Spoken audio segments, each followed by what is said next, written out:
Have you seen Beau Travail? Beau Travail, yeah, I have Claire Denis. Yeah. Oh yeah, I love that movie. We chat about that for Did a you bit. see that one? I just saw it a couple days Oh, ago. I love that movie. When I one of the things I used to do with my grandma Charlotte was we would go to Borders in Torrance, grab a random stack of some books, not usually movies, but we would, and then she'd let me buy them, and then I have these like film books, etc. That day when I did the Borders thing, I can now share it because I didn't get COVID from it. I safely went over to Barnes and Noble with a mask, and I did the same. I did the same thing. I grabbed a couple random books, a couple random magazines, and I grabbed one movie, and it was that movie. And with the timing of everything, I kind of watched it. I didn't buy it because of my grandma Charlotte. It was more like a film I've wanted to watch. I love that actor from Holy Motors. Right, yeah. It's And it like Criterion. It's a Criterion release too, right? correct. It I gotta it get that. it stood out. It really just kind of stood out to me. And yeah, man, I love these kinds of movies, which is like these I kind love of I love her as a director. I don't know if you've seen her other works. I have a bunch of her movies. 35 Shots of Rum. I love that. Nanette and Bonnie. She did one Chocolat, not the Johnny Depp one, but it was from '88. okay. Um, White Material. I think that was early 2000s. She's one of yeah. I love her work, and this one. It's been a while since I've seen it, but I remember a good portion of it. First of all, I love the way she uses music because if you like the way she uses music in this film, it's not a one time thing. She always picks the right song, the right music. Like even if I remember the opening of the film, they have that Turkish song where they're all kind of dancing and Beau Travail. Mhm. It's such a great song, and then the music of I'm trying to remember the name of the composer that that kind of the vocal that deep it's almost looks like a horror movie when you're listening to it. Benjamin Britten. Sick, dude. I don't know. I'm Benjamin with you. Britten, his music.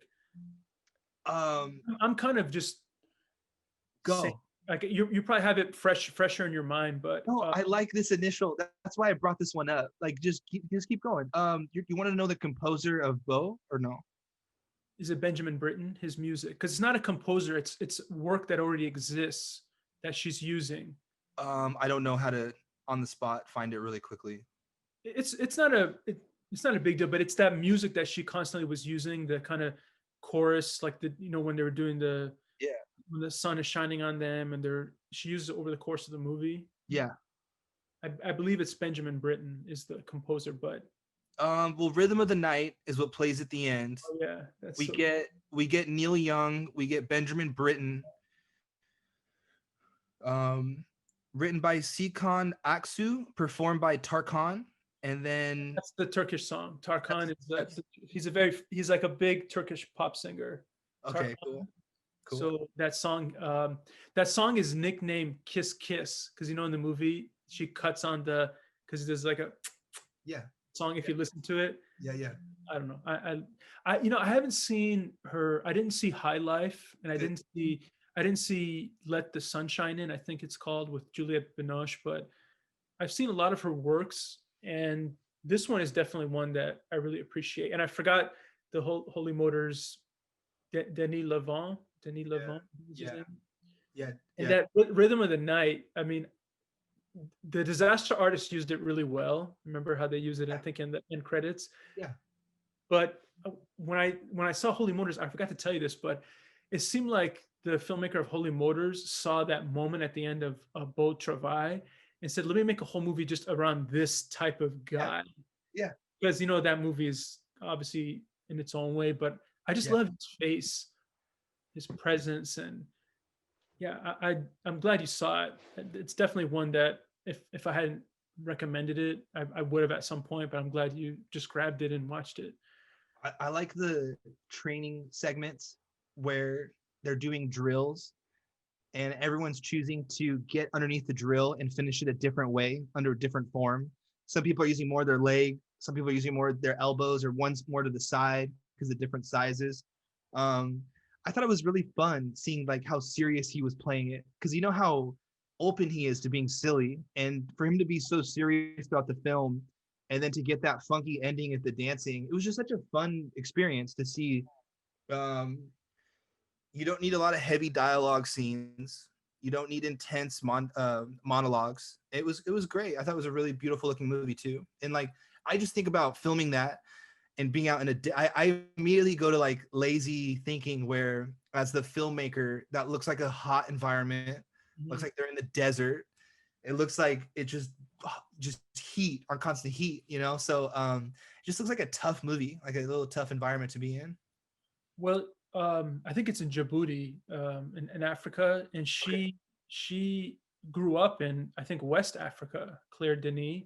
Gnarly. One thing she does in all of her films is they talk a lot about colonialism, which is essentially, European countries going to African nations, whether it's North Africa or Djibouti, and mixing in with Africans or domesticating them or making them into slaves. And 35 Shots of Rum, all her movies deal with that. Basically, the idea of kind of Africans and Europeans coming together and all the colonizing of them. And this movie, I remember because I had seen 35 Shots of Rum at UCLA in one of my classes, and then we explored more and more of her work. And I think this movie, if I remember correctly, was all shot 100% with natural light. There was no lighting, anything. They I, only, I think, at one point there's car lights that they use is the only light source. So it's all the outdoor. And when you were telling me about, because I'm just triggering a lot of things, I haven't seen it in a while, but when the soldiers are all kind of standing out, the thing that I just remembered is kind of like Roma. Remember the way that in Roma there was that moment where all the soldiers are kind of standing oh yes, yes, I know what you're talking about. Yes, The Quaron film, yes, yeah, yeah. and the way she uses the music, the way they move, it's almost like a ballet. Mhm. The way they're kind of choreographing, and I just I In there, love. Oh, that scene. It's like a weird confrontation, right? The two it's of dope. them doing like a duel or something. Yeah. It ends like you think they are going to kiss or something. It ends at a position where you're not going to try to take them down because you're so close. But they do. They start off really wide. Oh, where's my frame? They start off really wide and circling, and then as they circle, it ends all tight. Yeah, it was a fun. That was a fun segment. When you say natural lighting, it makes sense because the scene at the very end is so dark when he's dancing, Hmm. and it's like it looks fine, but it is like a very natural light look, you know. Yeah, and I mean, a lot of it was outdoors, and in Africa, you don't have any shortage of sunlight, so I think that helped her get through it. But she just has a very unique the way she uses music. She loves to use, Middle Eastern characters, North African, Tunisian, Algerian. It's she just has a certain tone to her film that I really enjoy, and this one is right up there with her great works. I really appreciated the just the feel of it overall, and I think obviously I don't even say I think, but the Denis Lavant, the main character, obviously is kind of like a repressed homosexual and loves this guy, but the guy doesn't love him, if I remember correctly. And Yeah. what he leaves him in the desert, or I forgot what it was, right? Doesn't he?